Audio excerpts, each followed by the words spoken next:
Talk about a crusher. Yes! Oh! Are you kidding me? And gone.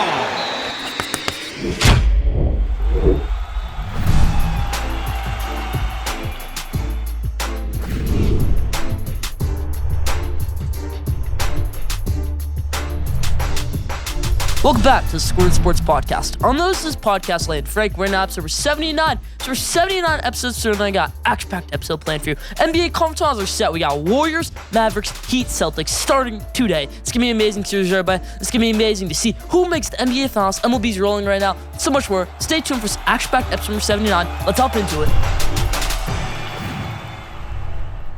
Let's start with episode 79, how we always do, with our headlines in the NBA. Like I said in the intro, Warriors, Mavericks, Heat, Celtics, everybody. It's going to be an amazing series. We saw Luka Doncic in the Dallas Mavericks with Spencer Dinwiddie. No Kristaps Porzingis. They traded him at the deadline. Them making the conference finals, everybody. Over the reigning Western Conference champions, the Phoenix Suns, everybody. Devin Booker, no finals trip. Chris Paul, no finals trip. Not even Western Conference finals trip. Oh, Chris Paul. This happened so many times in his career. Is he a choker? Leave your answer in the comment section. Does he choke too much? Coming up later about Chris Paul. I'll give my take on Chris Paul and the Phoenix Suns coming up later. But this is just wild right here. James Harden and the Philadelphia 76ers also lost over to the hands of the Miami Heat. And, Doc Rivers could be on him. James Harden could be on him. Joel Embiid, you might even put the blame on. But he was hurt in the first two games of the series. Can't blame that. It was injured even the games after that. Joel Embiid maybe should have won MVP this year. Up for debate. I say no still. I still say it should be Nikola Jokic. But conference finals are set, everybody. Celtics beat the reigning champions in the Milwaukee Bucks. So both teams in the finals last year, done in round two, everybody. Were you surprised to see that? Leave your answer in the comment section. I surely was. I at least thought the Suns would get past the Mavericks. I thought that the Celtics would trip up the Bucks, but definitely did not think that the Suns will lose in round two to the Dallas Mavericks. Patrick Beverley's all over ESPN saying, yeah, we don't like Chris Paul. We don't like the Suns. I go to bed late when I play the Suns. I don't respect the Suns. We want to play the Suns. We don't want to play the Memphis Grizzlies. Obviously, Patrick Beverley, a member of the Minnesota Timberwolves, he said, I don't want to play the Memphis Grizzlies. I want to play the Phoenix Suns, the better team, better record. And we saw the Phoenix Suns struggling so much in the first series with the Phoenix Suns, with the New Orleans Pelicans, Jose Alvarado, Brandon Ingram. Just a little bit of trouble there they had right there. Patrick Beverley might be right. Maybe that's a role for him after his playing career media with JJ Redick. That was amazing right there. Patrick Beverley going off on Chris Paul. What a series that was by Luka. Game 7 did not live up to the hype. In the Celtics game, Celtics blew out the Bucks. And in the Mavericks game, obviously, Mavericks blowing out the Suns. Still more to come in the NBA. Let's move to the NFL where we have a bit of news. Now, future Hall of Fame quarterback Drew Brees said, hey, I might come back. He got fired or left NBC, so he's not going to do that this year. And he saw that Saints signed Jarvis Landry. They signed Tyrann Mathieu. Now, the Saints don't have a supreme quarterback situation. They have Jameis Winston, who probably should be a starting quarterback. Might be better than Drew Brees currently right now. But Drew Brees said, hey, I might well come back, play with these guys. That'd be wild to see right there. I couldn't imagine a world where Drew Brees came back to Saints with Dennis Allen as head coach, not Sean Payton. So is this smoke and mirrors? Leave your answer in the comment section. A little bit of wild stuff right here. Other news in the NFL, some rookie signing deals with their new teams. Aiden Hutchinson getting a deal done. Evan Neal getting a deal done. Kayvon Thibodeau getting a deal done. So just a bunch of stuff going on right now in the NFL. Drew Brees, do you think he makes a comeback or do you think it's smoke and mirrors? Leave your answer in the comment section. Let's reverse the MLB. We have a bunch of news.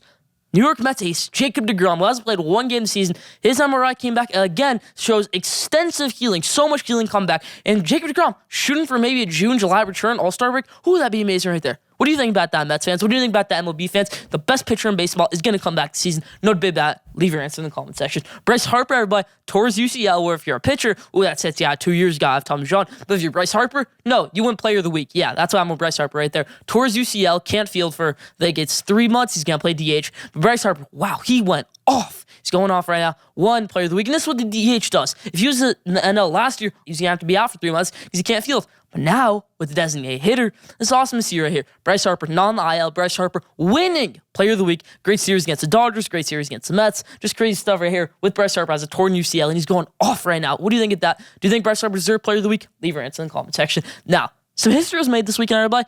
The Cincinnati Reds had no hitter. Whoa. Cincinnati Reds had a no-hitter. Let's go. They lost. Yes, Cincinnati Reds had a no-hitter. 0 runs, and they lost. They have Hunter Green, pretty much rookie of the year candidate on the mound. Hunter Green, number 2 overall pick from a couple years ago at Notre Dame. Rookie phenom, most pitches over 100 miles per hour in a game against the LA Dodgers earlier this season. So he's going on the mound. He's going on the bump against the Pittsburgh Pirates. Not really a good team. They keep Ryan Hayes. They're a growing team. They have Ryan Reynolds. But he throws a no-hitter against them, everybody. He throws 116 pitches, but he has 1 earned run. He gives up 2 walks when he enters out the game. 2 walks. Then they run to a fielder's choice when Art Warren comes into the game. So gives a fielder's choice, not hit. But Brian Hayes scores. 1-0 Lake Pirates. And that's the game. Reds only pitched 8 innings right there. By 8 innings, no hitter, not a win. So not official no hitter, just crazy stuff right there. Do you ever remember seeing no hitter like this before where you lose? I think it happened a couple years ago with the Dodgers in 2008. It's happened a couple times before. But shocked to see it's not the first time it's not the first time it's ever happened. Were you surprised to see that? Leave your answer in the comment section. The Reds, one of the saddest franchises in sports. We got a segment coming up about that later. Just crazy stuff going on right now. But you know who threw a real no-hitter this week? Reed Detmers of the Los Angeles Angels, everybody. Now, he's a rookie. Only gave up 2 strikeouts. Only threw 2 strikeouts there, everybody. I think it's the least strikeouts ever in a no-hitter. But Reed Detmers did get a no-hitter. Congratulations to him. All the Angels have struggled with all these years is pitching. Now they get a no-hitter. Now they have some good pitching. They know Syndergaard. They also have Shohei Ohtani. They have Griffin Canning. They got Sam Bachman, who they picked a couple years ago with their first round picks. This is going to be a good team, in my opinion, everybody. Los Angeles Angels are a good team. They get a no-hitter. Second no-hitter of the season. First no-hitter by a starting pitcher of the season, Reed Detmers. Congratulations to him. But that's about it for the headlines this week. Leave your thoughts in the comment section.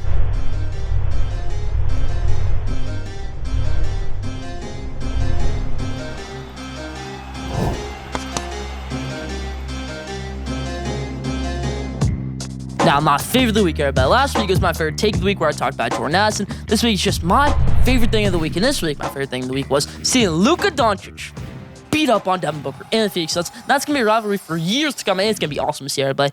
Could Devin Booker potentially leave the Suns? That's a big going around right now. I don't think so. Could Chris Paul potentially leave the Suns to go to be a Los Angeles Laker? No, I don't think so. Could Chris Paul retire right now? No, he said, no, I'm not retiring at age 37. So just come up with wild stuff right there. But Luka Doncic, he's here what we talk about. Is he the best player in the NBA right now? Is he the best basketball player in the world right now? Now that I can't answer. But Luka Doncic has gone off there, but I think it still might be Giannis Antetokounmpo. But Luka Doncic, I did not expect this from him this season. I thought they could probably lose in round 1 when Luka Doncic got hurt and didn't play the first couple of games to the Utah Jazz. But no. Jalen Brown's an amazing player. Luka Doncic is a great player. Mark Cuban's done a great job with this team. Jason Kidd comes in year 1, taking over from Rick Carlisle. Does great. Luka Doncic, congratulations to you. You are my favorite of the week. Wow, just great stuff right there. Leave your thoughts on Luka Doncic in the comment section. Is he the best player in the NBA? Leave your answer in the comment section.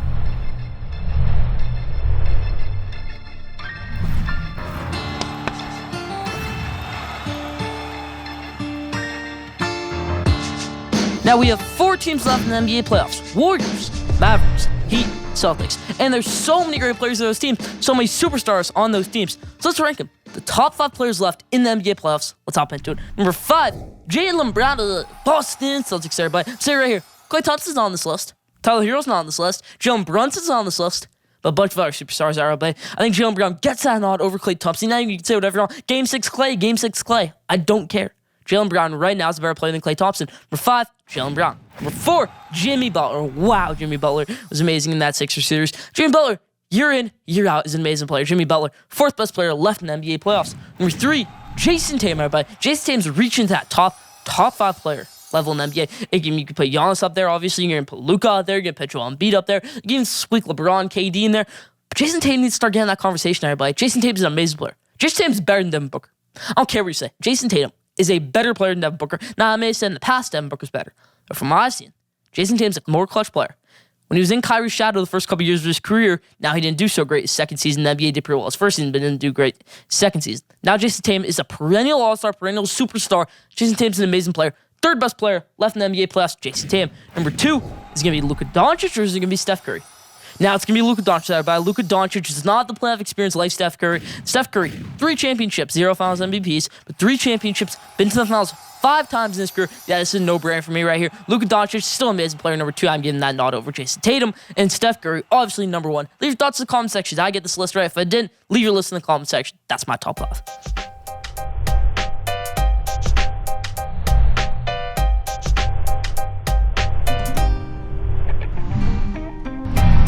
Now, before we move on to the Did You Know, I want to talk a little bit more right here about Jimmy Butler and Chris Paul. Who's the more clutch player? I'm going to say it right here. Jimmy Butler, his whole entire career, has been a more clutch player than Chris Paul's whole entire career. Not talking about right now. His whole entire career. Name one clutch Chris Paul moment. Really can't. Never made the conference finals of the LA Clippers when they co-won an NBA championship. Only made the conference finals once with the Houston Rockets, and that was with James Harden. Now, you're going over to the Phoenix Suns. Have a great season last year. Make it to the NBA Finals for the first time in your career. Congratulations. Can't do anything there. Can't defeat Giannis Antetokounmpo. Can't defeat Chris Middleton. Can't defeat PJ Tucker or any of those guys over there. But this season, You're coming in with a new team, new players, new faces. It's going to be a great team. You almost won the NBA championship last year. You get 60 wins this season. Whoa. We're going to win the NBA championship. We're the best record in the NBA. We're going to do great. We're going to win the NBA championship. You lose in the second round. You almost lose to Jose Alvarado, single-handedly, almost your fault, Chris Paul. Jimmy Butler, let's talk about here for a second. Jimmy Butler got drafted by the Chicago Bulls, last pick of the first round. One most improved player. Actually came in third for Defensive Player of the Year. Has been on many all-defensive teams. Has been on many all-NBA teams like Chris Paul. Chris Paul's also been on all-defensive teams. Jimmy Butler, in my opinion, has done more with less. He made an all-NBA team. He was with Minnesota. He made an all-NBA team when he was in Chicago. He was playing with kids in Minnesota. He was playing with not great players, no all-stars. Now, Cat wasn't an all-star then. Zach LaVine, he didn't play with. Andrew Wiggins wasn't very good when he was playing with them. Derrick Rose, near tail end of his prime right there in Chicago. So, a little thing right there. Jimmy Butler went over to Miami. He tried to do stuff in Philadelphia. He couldn't. But he went over to Miami. Took them to the NBA Finals. And they didn't really have much that season. They didn't have Kyle Lowry. They had Tyler Hero, who was a rookie. He brought that whole team to the Finals. They play in the bubble. You could say, in the bubble. No, I don't care. Chris Paul, my opinion, when he has done less with more, everybody. Chris Paul, outside of that one season in OKC, which might have been one of the best seasons of his career, Chris Paul is not a clutch player, everybody. Not a clutch player. Maybe one of the most overrated players in the NBA. That's my hot take right there. Now, Chris Paul might leave the Suns this offseason. He might go say, hey, LeBron, I'm going to go help you. I'm going to join the Lakers. That'd be a good move right there. But I don't know. That's my take on Jimmy Butler and Chris Paul. But a bit of a hot take right there saying Jimmy Butler, his whole entire career has been more clutch than Chris Paul. Leave your answer in the comment section.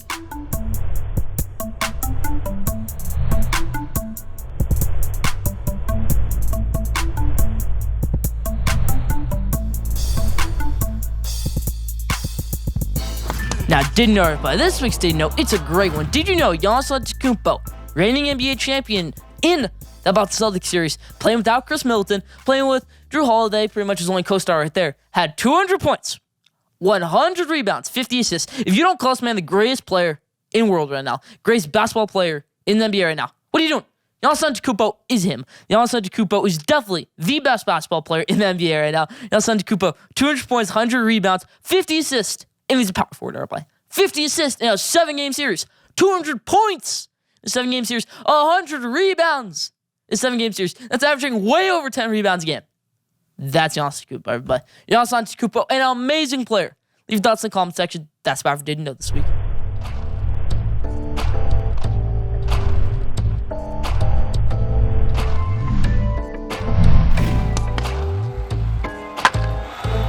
Now, Around the Bases, everybody. This week's Around the Bases, it's a great one. Now, Around the Base I'm starting right here is with Julio Rodriguez, everybody. Now, if you don't know who Julio Rodriguez is, he's with Top Prospect. He got called to MLB this year. Had a bit of a rocky start. Now he's catching on fire. Had his first career home run against Miami. Then he goes up against my New York Mets. Goes 0 for 7 in the first 2 games of the series. Then he goes 4 for 4 in the third game on Sunday. Single-handedly won that in that game. Robbie Gray did terrible. He did terrible. Okay, their pitching was just terrible in that game. But he single-handedly dominated that game. 4 for 4. Blast to left field, everybody. Second deck, Julio Rodriguez show has arrived. They call him the J-Rod show. He's arrived, everybody. He could win Rookie of the Year over Spencer Torkelson. My guy, Spencer Torkelson. He could. Julio Rodriguez, an amazing player. Bigger prospect. Didn't turn out his bust like Jared Kelenic did. Jared Kelenic obviously turned out his butts. And obviously, the New York Mets won that trade now, everybody. Now they obviously cut Robinson Cano. And Jared Kelenic is terrible. But we got Edwin Diaz, everybody. Edwin Diaz, one of the best closers in MLB. No big bat. New York Mets won that deal. We had to give up Justin Dunn, who isn't very good anymore. Jared Kelenic obviously was nothing. Panned out to be nothing. Robinson Cano panned out to be nothing for the New York Mets. Steroids, cut, now signed by the San Diego Padres. But happy to see Edwin Diaz doing great now. Had a rough season in 2019. Did pretty well in 2020. Rough season last year. Showing up now. Edwin Diaz doing great right now from the New York Mets. Julio Rodriguez, he's a ride there, everybody. He's a ride. Definitely panning out better than Jared Kelenic, in my opinion. But I want to talk about another from a Met right here. Noah Syndergaard, you are a terrible pitcher. Terrible. What are you doing taking a shot at the Mets? When Reed Detmers had that no-hitter, said, this is what a real no-hitter looks like. Did you throw the no-hitter? Did you throw the no-hitter? No. You got rocked. You gave up like 5 runs in your next start. Noah Syndergaard, you're not a good pitcher. Terry Collins made you. You're nothing. Noah Syndergaard, this is terrible to your hair. Noah Syndergaard is a terrible pitcher right now. I wouldn't give him any money. He has a 1-year deal right now. He might be in a relief pitcher. He might be in the bullpen 3 years. That's how bad Noah Syndergaard's on track right now. I was sad to see as New York Mets. You're taking shots at the New York Mets, who you let down all those years. Let them down in the wild card game. Let them down being hurt. I know that's mainly not your fault, but still. Upset to see right there with Noah Syndergaard taking shots at the Mets as a New York Mets fan. Leave your thoughts on that in the comment section. Well, that got me fired up right there with no Syndergaard, but I want to move over to the New York Yankees right here. Aaron Judge tearing things up right now. Most home runs in the MLB. Probably going to win MVP. Could get 55 home runs like he did in his rookie season. Probably going to bat over 284. Great player right now. Aaron Judge tearing it up right now. Aaron Judge. What do you think about Aaron Judge? Anthony Rizzo. Yankees have the best record in the MLB. What do you think about them? Leave your answer in the comment section. Now, around the bases right here with one hot take. One hot take right here. I think Zach Gallen will win Cy Young in the NL this year. Zach Gallen's been amazing so far. Yeah, he's the best ERA in the NL right now. He and Pablo Lopez are just tearing up right now with the ERA. If you don't know who Pablo Lopez is, he's starting pitcher for Miami Marlins. And then the AL side, you have Nestor Cortez tearing it up. New York Yankees, that ERA. Zach Gallen's been amazing with the ERA this season. And then they have Merrill Kelly on the Arizona Diamondbacks. Arizona Diamondbacks, really just a sneaky team right there. But Zach Gallen's amazing, everybody. And when they played the Miami Marlins last week, Jazz Chisholm said, I want to hit a home run off them because I was traded for him. I was in the Arizona Diamondbacks organization, and I got traded for Zach Gallen. So I want to hit a home run off him.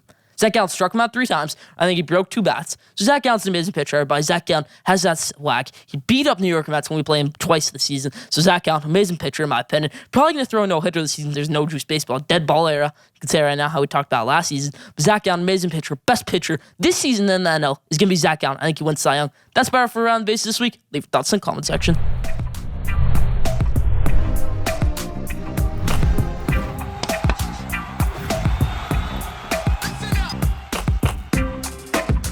Now, the NBA draft lottery has been released, everybody, so I'm not going to do a mock draft here, but I'm going to give you a little bit of information about the prospects in the NBA draft. So let's hop into NBA draft pretty close by next month in June, everybody. So let's hop into my top 5 NBA prospects right now. We'll start at number 1, Jaden Ivey, everybody. Now, Jaden Ivey could be the next Damian Lillard, or you could be a terrible James Harden, the type of James Harden we saw in the playoffs, everybody. So Jaden Ivey can dunk. He can shoot really, really well. I've watched so much Jaden Ivey tape, and I think I can confidently say he's the best player in this NBA draft class. Now, that's probably going to change, but as of right now, shooting guard at Purdue, Jaden Ivey, couldn't really put the team on his back that much in the NCAA tournament. Obviously, lose to St. Peter's in the Sweet 16. Embarrassing to see right there, Doug Edert. And St. Peter's team, Shaheen Holloway, obviously the head coach. Seton Hall now, we haven't talked about them in a while. St. Peter's, but Purdue, Jaden Ivey is the best player in this draft class right now, in my opinion. Jaden Ivey, number 1. Number 2, Chet Holmgren, everybody. Are we looking at the next Kevin Durant?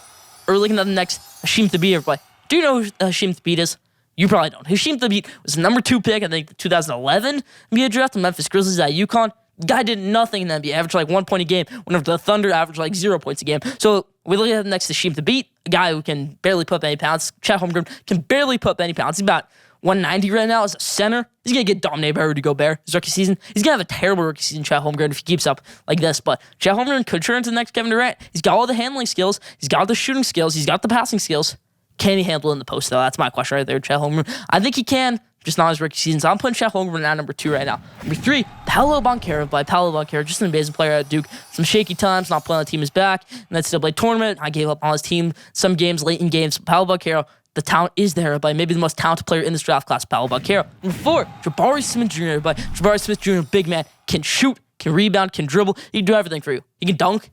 He's Bruce Pearl's guy, but he had a great season at Auburn last year. Almost won Player of the Year. Yeah, Jabari Smith is that guy. Jabari Smith, 4th best player in this NBA draft class at Auburn. Number 5, another Duke player, AJ Griffin, everybody. AJ Griffin, you look for a lights-out shooter, that's AJ Griffin in my opinion, but he can dunk, he can get mid-range. Maybe the best mid-range scorer in this draft class. He's a 3-level scorer. You can get it from anywhere, in my opinion. AJ Griffin is that type of guy, in my opinion. Leave your thoughts in the comment section. Those are my top 5 NBA draft prospects.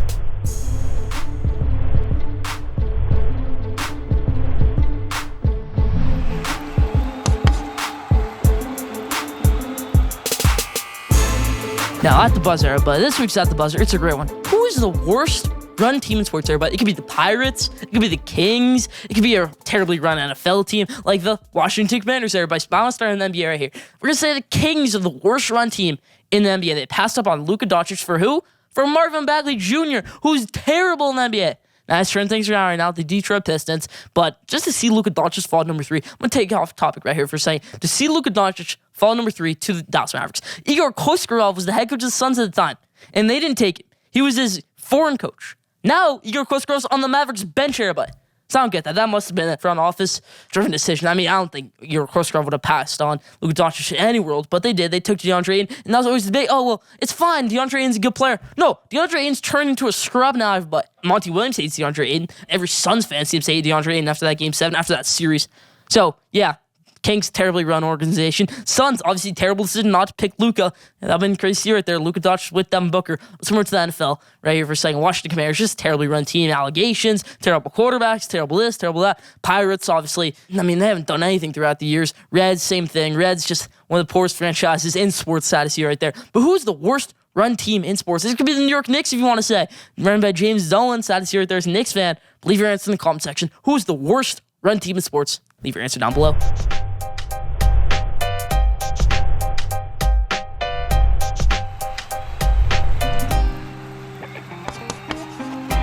Now, best for last question there, but this week's question is, who will win the conference finals there? But is it going to be Warriors or is it going to be the Celtics? Is it going to be Heat, Celtics, Warriors, Mavericks? Leave your answer down below. I'm taking the Warriors over the Mavericks in 5 games, and I'm taking the Boston Celtics over the Miami Heat in 6 games. Now, in 2020 bubble, it was Miami Heat over Boston Celtics in 6 games back then. This is 2022, everybody. That was in 2020. Roles are flipped right now. In the conference finals, I think Boston Celtics get a win 4-2 over the Miami Heat in this series. Sorry, Jimmy Butler, sending you home packing. But I have the Boston Celtics, Golden State Warriors, NBA Finals. Leave your answer in the comment section to who wins the conference finals. That's about the question of the day this week. That's about for Schoolyard Sports Land Freight, episode 79. Thank you for tuning in. Follow Schoolyard Sports on Instagram at Schoolyard Sports. Follow Schoolyard Sports on Twitter at Schoolyard Sport. Follow Schoolyard Sports on TikTok at Schoolyard Sports. Follow DB Podcast, best podcast producers in the game on social media at DB Podcast. Stay tuned for the best sports content in the game. We'll be back here next week, episode number 80. Stay tuned.